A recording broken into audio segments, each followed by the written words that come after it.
Doing pretty good. How about you? Good. All right. Did you have anything you wanted to send me? Nothing in particular, no. I've got problems that look like this. Is this what you're doing now? We're doing volume now. Okay. We did surface area last week. Let me switch to volume and see if I can find some problems. Volumes are actually easier. Mm-hmm. The only reason surface area is tough is this concept of the lateral measurement, lambda. Mm-hmm. In other words, if you look at number 5, you can't plug that into the formula. You have to construct a triangle this way and figure out that the hypotenuse of that triangle is lambda. That's the lateral length. In other words, it requires you to view these two triangles in different planes in order to solve it. And number 8 is even tougher because it doesn't even look like number 8 is a regular pyramid, but it is. Meaning the vertex is directly over the center of the base. And the base has to be an equilateral triangle there. Mm-hmm. Volumes.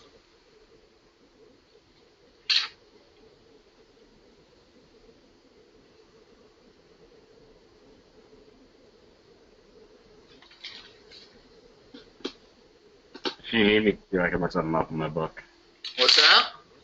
If you need me to, I can look something up in my book. But Well, I may, yeah, why don't you, I'm on the page that is volumes of prisms and cylinders and polyhedron, but I can't draw it, and by the time I take pictures of it and pull it up, it'd be better if you take a picture and yeah, sure, I'll do that. do that.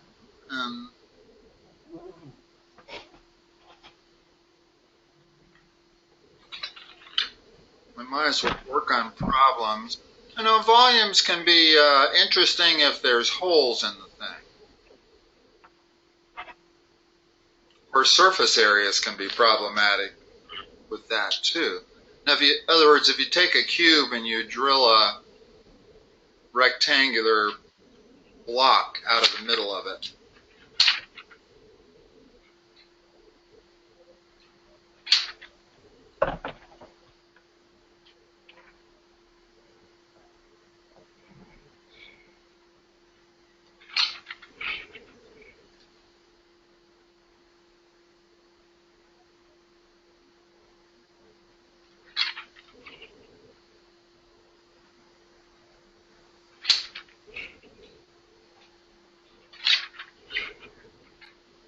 through the rest of this chapter, and then there's the ice cream cone problem. Just sent you a photo. Okay.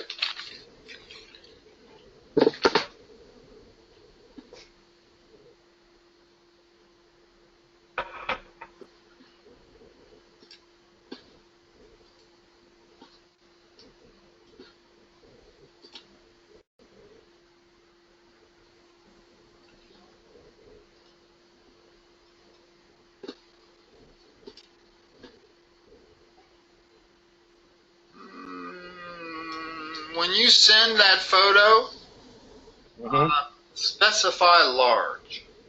Okay. Instead of small. I'm not sure because by the time I blow it up, see how blurry it is? Yeah. Can you resend it and send it large? Do you have an iPhone? Do you have an iPhone? Yeah. Yeah. That's always the problem. On my phone, I don't even think it gives me a choice to send it small or large, but on the iPhone it does. Just sent it to you again, large. Okay. Throw that one away.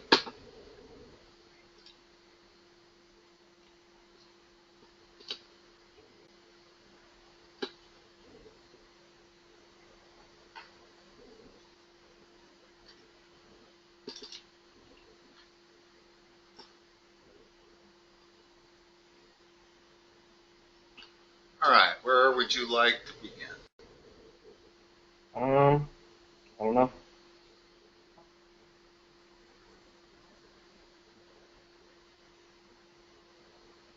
Well, let's begin at the beginning. Set up the formula for me on number 3. I assume all the red circled ones you have to do for sure. Yeah. Okay. What's the formula for the volume when it goes to a point like that? It's whatever the volume formula is divided by 3. Correct. So in this case, what's it going to be? It would be 25 by 6 divided by 3.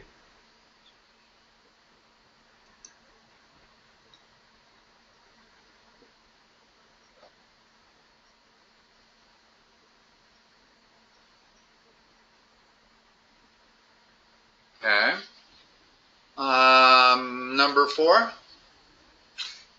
Number 4, that'd be 10 squared pi times 13 divided by 3. Okay. In other words, it's really simple if they give you the vertical height. Mm-hmm. But number 6, that's not a right cone, but it's still a cone, Mm-hmm. which means the formula doesn't change. It's still a vertical height measurement, whether that vertex is directly over the center or not. So what's the volume of this? It would be 1 squared pi times 2 divided by 3. Good. Now, number 7. Where it's a pyramid. Yep.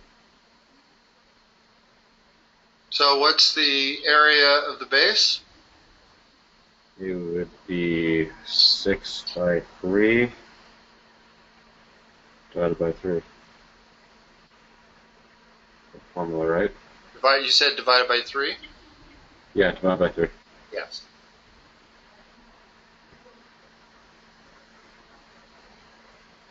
That one.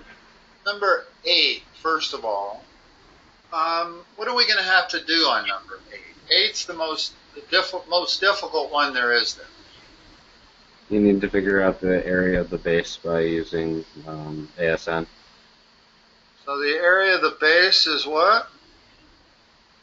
Apothem times side times number. Don't forget the 1/2. Yeah. Okay. And the height, in other words, once we get the area of the base, we're going to multiply it by the height and divide by 3. And they give us the height, so we need to solve for the apothem.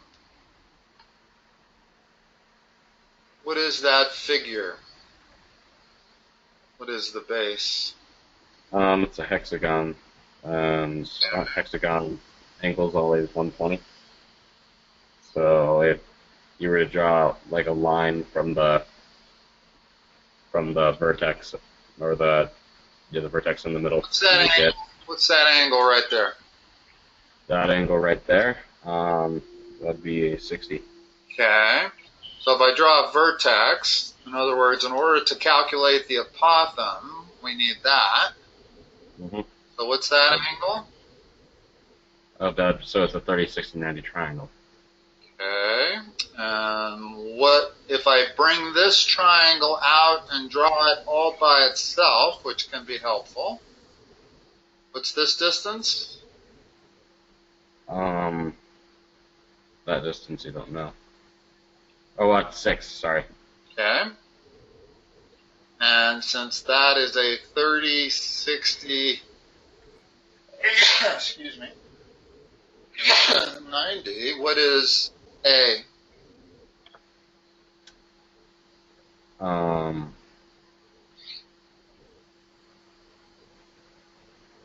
Then the me the dimensions on the unit 3060. I'm going to orient it a little different. What's this side over here? That'd be the 6. Oh, 1, 1√3, and then 2. Okay. Now what's the similarity ratio between these two triangles?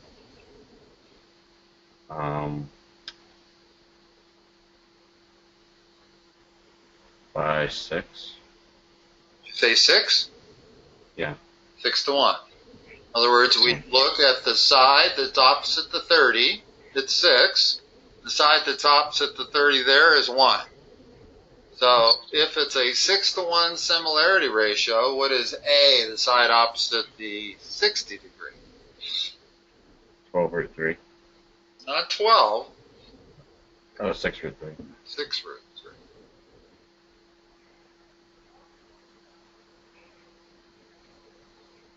Now, that's all we need, right? Nope. Don't really need the area of that triangle. We got the hypotenuse. So the area of the base equals 1/2 times 6√3. Side length is 12. Number of sides is 6. And then times 17. 17 divided by 3. Right. We got to do all of that. Yeah, we got to multiply it by 17, divide the whole thing by 3. This 2 can go down here. Now I can cancel a bunch of stuff. I can cancel one of that, one of those. So my answer is 6 times 12 times 17 times √3.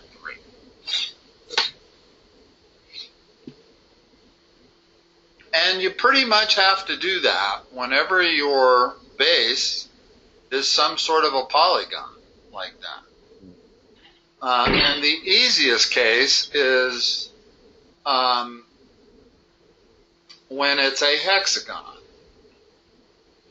What would I do if when I get to that final step, I knew this side was 5, and I knew that angle was 32 degrees. Now you can't use a 3060 triangle. What do you have to do to solve for A? If you knew the hypotenuse, you could use Pythagorean Theorem, but otherwise I don't think you can do anything. Think trig. Oh! Okay. Give me a trig function that relates 5 and A. The tangent of 32. What trig function? Couldn't you do the tangent of 32? Right. Equals. 5/A. And now you can solve for A. So even if this angle is not nice, you can still do it using trig. You could have used trig before on the 3060 triangle also, but you don't need to on a 3060 triangle. Mm-hmm. But the hexagon's the only one that's going to give you a 3060 triangle. A pentagon doesn't, septagon doesn't. All the other shapes that you might have down there are going to give you unusual angles by the time you figure out that angle there. Mm-hmm.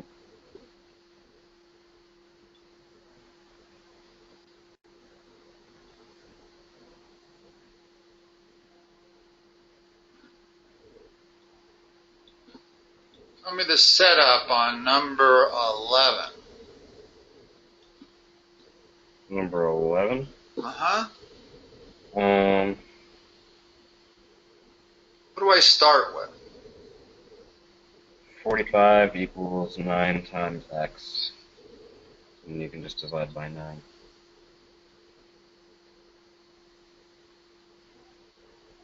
Not quite. In other words, let's start with the general formula. Volume equals what?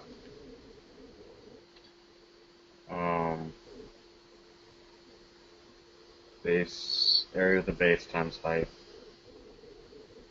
B times height. Divided by 3. 3. Okay. Oh, okay. That's what you forgot. Okay? Now, we're just going to fill in everything we know. They gave us the volume of the pyramid, so that's 45. We're trying to solve for B, the area of the base. They gave us the height, so that's 9, still divided by 3. So the base is going to be 15 square feet. Always remember that when you're looking at a capital B that represents base, it's a two-dimensional. It's an area measurement, as opposed to the base of a rectangle, which is a linear measurement, which is represented by little b usually.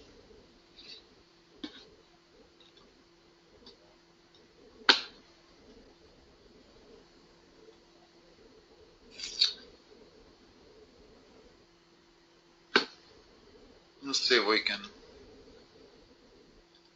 other words, these last 3 here are not really tough as long as you start with the general formula. Do 12. Start at the top always, even when they're easy. 100. Because as you can see, the last one was easy too, but because you kind of started at step 2, you forgot that third. So it would be 200. The volume is 200, so it would be 200 equals 100h divided by 3. When I say start with the general, this is what I'd like to see you start with always. And in fact, we could even substitute h there and then plug in. In other words, when you start with the general, that's not a bad way to start any geometry problem. It eliminates a lot of mistakes. Okay, so they give us the volume, so it's 200 equals, the area of the base is 100, x is h divided by 3. Now we can solve for x easily.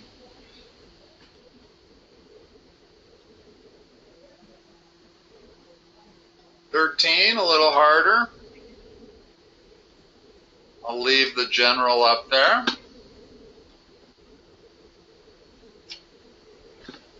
Volume is 216. 216 pi. 216 pi. And that equals x squared pi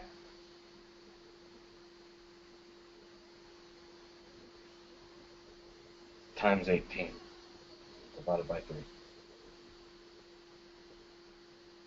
You can cancel pi. Got a 6. Cancel the pi. Divide both sides by 6. You get 36 equals x squared. Equals 6.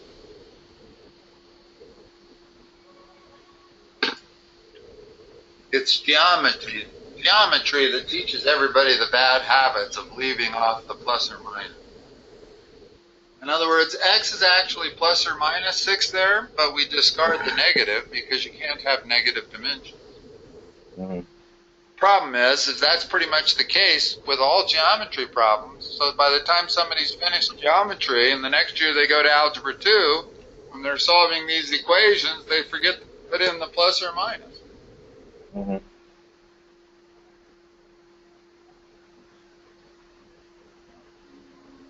What is the figure here? Okay. Do 14. We got just enough time to do 14.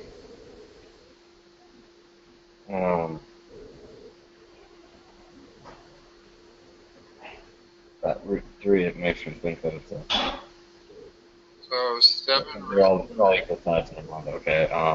So 7 root 3 equals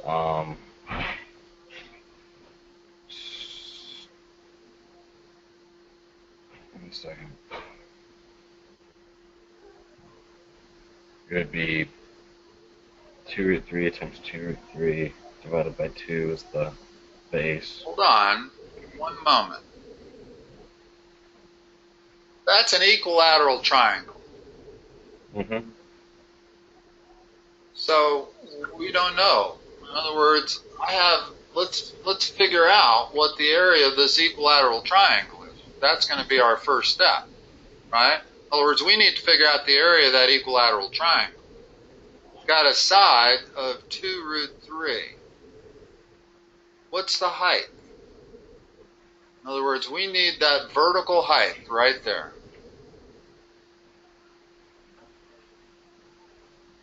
That's an equilateral triangle. What's that angle? Oh, so it'd be 30, 60, 90. What is the length of this dimension right here? Root 3. What's the height of that triangle?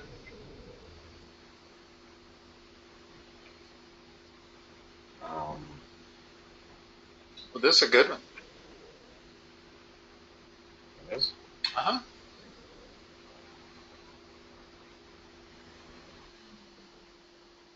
It's the similarity ratio. If I draw my 30-60 unit triangle. 1. Hold on a second. That's why I said it was a good one. What's the similarity ratio? Oh, okay. So it's root 3 to 1? Uh-huh. Correct. So what is this side right here? This vertical.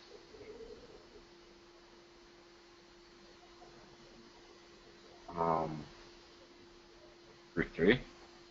Times root 3. Times root 3. Right? In other words, you always take this side and multiply it by your similarity ratio to figure out the side that's going to be opposite the 60-degree angle. Well, the similarity ratio in this case is root 3. So we have root 3 times root 3. That is 3. Okay? Now we have everything we need to solve that triangle. The base was 2 root 3. What's the area of that triangle? 2 root 3 by 3 divided by 2.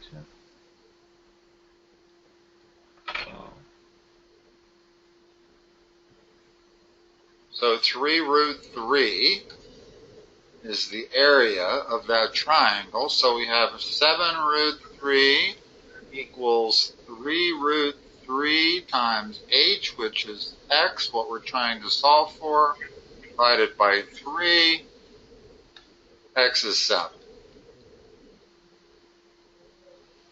Little tricky. A little tricky because they put the dimension opposite the 30-degree angle as root 3 instead of 1. You know what I'm saying? It's not often that you end up with that similarity ratio being root 3 over 1. Mm-hmm. All right. Cole, I will talk to you next Monday. Talk to you next Monday.